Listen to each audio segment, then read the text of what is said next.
LN Reddy గారు, మీరు your chair for 10 years anniversary celebrations. అలాగే మీరు పాస్ట్లో కూడా ఎగ్జిక్యూటివ్ వైస్ ప్రెసిడెంట్గా చేశారు. అండ్ టీటీఏ స్థాపించిన మొదటి రోజు నుంచి మీరు ఉన్నారు. ఎన్నో ఎత్తులు చూసింటారు, ఎన్నో పల్లాలు చూసింటారు.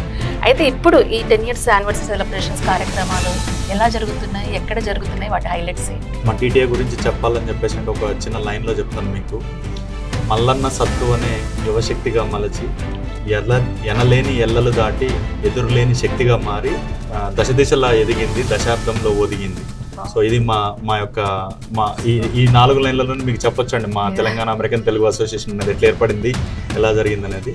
సో దీనికి మా డాక్టర్ పైల మల్లారెడ్డి గారు, advisory council chairman doctor Vijaypal Reddy గారు, మా పెద్దన్న మోహన్ అన్న, అదేవిధంగా మా అడ్వైజరీ మెంబర్స్ భరత్ మాదాడి గారు అండ్ అదేవిధంగా శ్రీని అనుగు గారు, వీరి పర్యవేక్షణలో మా నవీన్ మల్లిపెద్ది ప్రెసిడెంట్ గారు ఆధ్వర్యంలో ఈ తెలంగాణ అమెరికన్ తెలుగు అసోసియేషన్ 10వ వార్షికోత్సవం అనేది హైదరాబాద్లోని శిల్పకళా వేదికలో డిసెంబర్ 25 గురువారం 12 గంటల నుంచి 11 గంటల వరకు అంగరంగ వైభవంగా ఆల్మోస్ట్ ఆల్ ఒక మినీ కన్వెన్షన్ లాగా నిర్వహించబోతున్నాము.